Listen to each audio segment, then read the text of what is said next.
শীতকালের সবথেকে লোভনীয় খাবারের তালিকায় ফার্স্টেই আসে কিন্তু পিঠে। তো এই বিষয়টাকেই মাথায় রেখে বিষ্ণুপুরে এবছর ফার্স্ট টাইম শুরু হলো পিঠে পুলি উৎসব। আর এই অনুষ্ঠানটা বিষ্ণুপুর পোড়ামাটির হাটে হচ্ছে। 15ই ডিসেম্বর বিকেল 4টে থেকে কিন্তু এই অনুষ্ঠানটা শুরু হয়েছে। আর এই অনুষ্ঠানটা কিন্তু একদিনের জন্যই। আর আমিও সেখানে যাওয়ার জন্য বেরিয়ে পড়লাম। এখানে যাওয়া মাত্রই দেখতে পেলাম এখানে খুব সুন্দরভাবে আদিবাসী নৃত্য চলছে। এখানে যে এত এত স্টল দেখতে পাচ্ছ না, এখানে কিন্তু সবগুলোতেই নানা ধরনের পিঠে পাওয়া যাচ্ছিল। আর এই স্টল থেকে আমি ফার্স্টে নিয়ে নিয়েছিলাম একটা ভাপা পিঠে আর ক্ষীর দিয়ে তৈরি পাটিসাপটা। গুড় দিয়ে এই ভাপা পিঠেটা খেতে কিন্তু বেশ ভালোই লাগলো।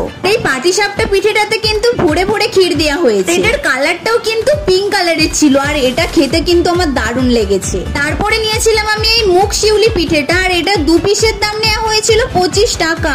এর পাশাপাশি কিন্তু এখানে স্টেজে খুব সুন্দর প্রোগ্রামও চলছে। তো এখন বাই।